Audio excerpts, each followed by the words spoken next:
Bismillahirrahmanirrahim.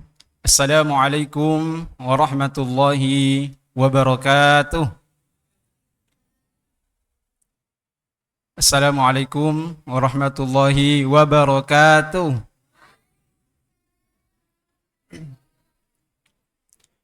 Alhamdulillah. Alhamdulillahilladzi ja'ala al-iman nuran lil jinan wa ja'ala adh-dhikra hayatan lil qulubi wal arwahi wal wijdan wa bayyana anna al istihza'i lil irfan. Wassalatu wassalamu ala sayyidina Muhammadin wa ala alihi wa ashabihi wa man tabi'ahum bi ihsanin ila yaumiddin. Amma ba'd. Yang kami muliakan, yang sama kita ta'zimi, muassis, pendiri, penggagas, para pengasuh dan pengurus asatid wal ustadzat Pondok Pesantren Bait Al-Qur'an dan teman-teman sekalian angkatan 36 yang berbahagia. Tiada kata yang pantas dan patut kita ucapkan pada siang hari ini selain kita kembali memperbaharui rasa syukur kita kepada Allah Subhanahu wa taala. Allah Subhanahu wa taala yang menanamkan iman di dalam diri kita, yang mengangkat derajat manusia bukan karena harta, rupa, terlebih karena pujian manusia. Tapi yang mengangkat derajat manusia karena iman yang senantiasa menetap dan bersemayam di dalam jiwa setiap hambanya. Salawat serta salam senantiasa tercurahkan kepada junjungan mulia baginda Rasulullah Muhammad sallallahu alaihi wasallam. Sosok yang paling pantas dan paling patut kita teladani, kita idolakan, yang lisannya tidak pernah menyakiti, yang mengajarkan bahwa setiap ucapan itu mengangkat derajat manusia menuju kemuliaan, dan setiap celaan atau hinaan itu menyeret manusia menuju kehinaan. Teman-teman yang berbahagia, sebelum saya masuk ke dalam materi kultum pada siang hari ini, saya ingin sedikit menceritakan ilustrasi tentang seekor rayap yang tumbuh di dalam rumah tua. Di setiap harinya, ia menggigit kayu tiang-tiang dalam rumah tersebut. Namun si pemilik rumah ini tidak tahu bahwa ada seekor rayap yang tumbuh di setiap harinya dalam rumahnya, sehingga dia merasa aman-aman saja. Dia merasa bahwa rumahnya tampak kokoh dan tampak masih kuat. Hingga pada suatu hari rumah ini roboh karena angin yang terbilang tidak terlalu kencang. Maka orang-orang rumah pun ini heran. Kenapa rumah yang tampaknya kokoh, yang tampaknya kuat itu tiba-tiba roboh? Kenapa teman-teman? Nggak tahu ya. Ternyata yang menyebabkan rumah ini roboh itu bukan karena angin, tapi karena rayap yang setiap hari menggigit tiang-tiang dari rumah tersebut. Teman-teman yang berbahagia, rayap-rayap ini bisa kita ilustrasikan dengan dosa-dosa yang kita lakukan setiap harinya. Kemunafikan atau kebiasaan yang mengolok-ngolok. Mungkin di antara kita, teman-teman kita, terkhusus kepada baju yang warna merah di sana, itu mari kita introspeksi sama-sama ketika kebiasaan mengolok-ngolok itu sering muncul dalam diri kita. Berbanyak istighfar, karena menurut Ibnu Qayyim tidak ada dosa yang besar kecuali dosa kecil yang ditumpuk di setiap harinya. Begitu. Teman-teman yang berbahagia, kita hidup di zaman ini, itu di zaman yang penuh tawah. Kita memandang di sebelah mana itu penuh dengan hiburan, sehingga kekuatan-kekuatan atau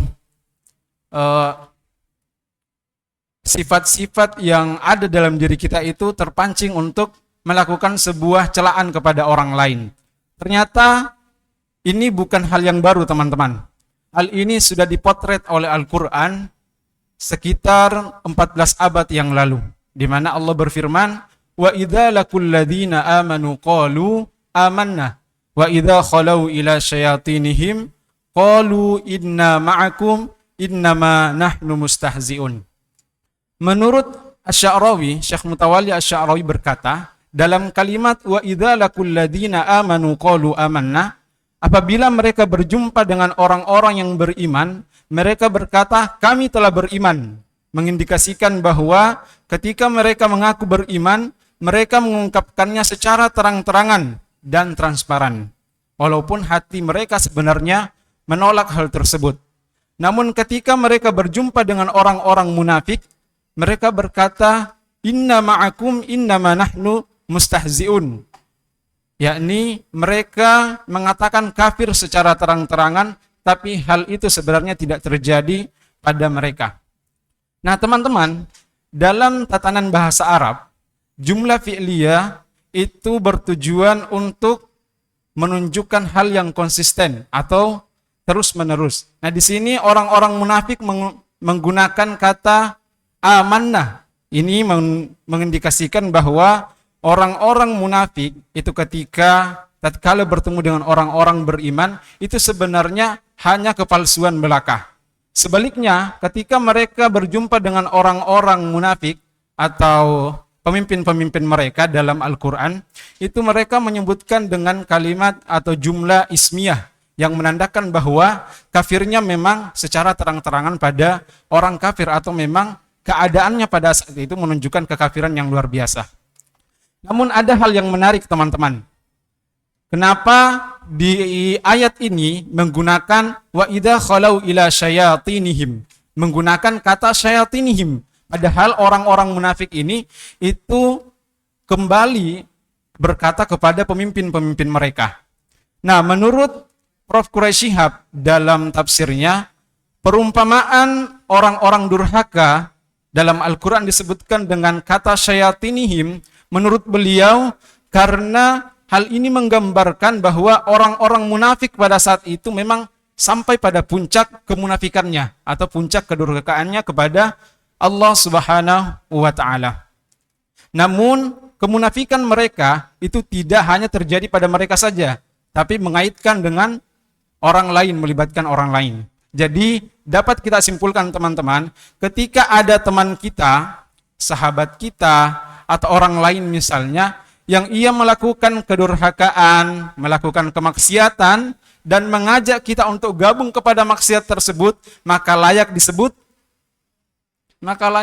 itu. Gitu teman-teman. Nah, di ayat selanjutnya, Allah berfirman, Allahu yastahzi'u bihim wa yamudduhum fi tughyanihim ya'mahun. Nah, di awal ayat ini, Allah menggunakan Allahu yastahzi'u bihim. Kalau kita mengingat, kita kembali murojaah materi-materi kita di kelas, mungkin dari teman-teman ada yang ingat, kenapa menggunakan Allah yastahzi'u bihim. Allah mengolok-ngolok mereka. Padahal sebenarnya, kata olok-olok itu tidak pantas disandangkan dengan sifatnya Allah Subhanahu wa Ta'ala. Ada yang masih ingat istilah apa yang digunakan? Istilah yang menggunakan satu kalimat sama itu untuk menunjukkan dua lafal yang berbeda. Ada yang tahu? Benar sekali Ustadz Siroj, musyakalah. Ini dalam ilmu balaghah. Ini disebut dengan musyakalah, menggunakan satu kata itu untuk menunjukkan dua makna yang berbeda.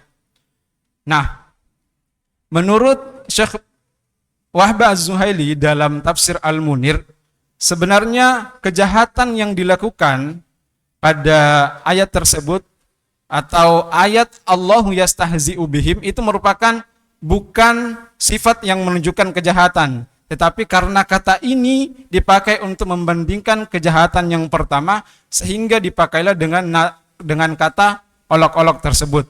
Sehingga dalam firman lain Allah berfirman, wa in aqabatum fa'aqibu bimithli ma uqibatum bih, bahwa balasan yang pertama atau kata balasan yang kedua itu sebenarnya tidak bisa dianggap sebuah balasan atau keburukan, karena itu hanya mengikut dengan makna di awal kata tersebut. Begitu.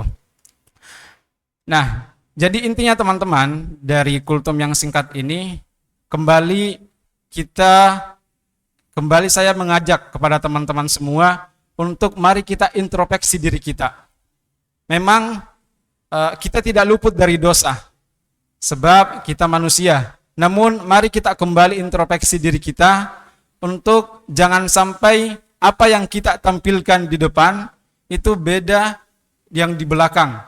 Apakah iman yang kita tampilkan di depan itu adalah cerminan dalam diri hati kita. Oke, terutama yang baju merah di sana mohon diperhatikan dengan kata-kata ini, bahwa apa yang kita tampilkan di depan jangan sampai beda dengan apa yang kita tampilkan di belakang, karena itu merupakan sifat atau ciri terbesar dari sifat orang munafik begitu. Sebelum saya tutup pada kultum hari ini, saya ingin menyampaikan satu nasihat yang sangat indah dari Imam Hasan Al-Basri. Beliau mengatakan, iman itu bukan angan-angan dan bukan sekedar penampilan. Iman itu bukan angan-angan dan bukan sekedar penampilan, tetapi sesuatu yang menetap di dalam hati lalu dibuktikan dengan amal. Ada suatu kaum yang terlena oleh angan-angan hingga mereka keluar dari dunia tanpa satupun kebaikan. Mereka berkata, kami berbaik sangka kepada Allah Subhanahu wa ta'ala, padahal mereka berdusta. Kalau benar mereka berbaik sangka kepada Allah, maka mereka akan memperbaiki amalnya. Sekian dari saya, mohon maaf jika ada salahnya. Sekian, wal afu minkum, wassalamualaikum warahmatullahi wabarakatuh.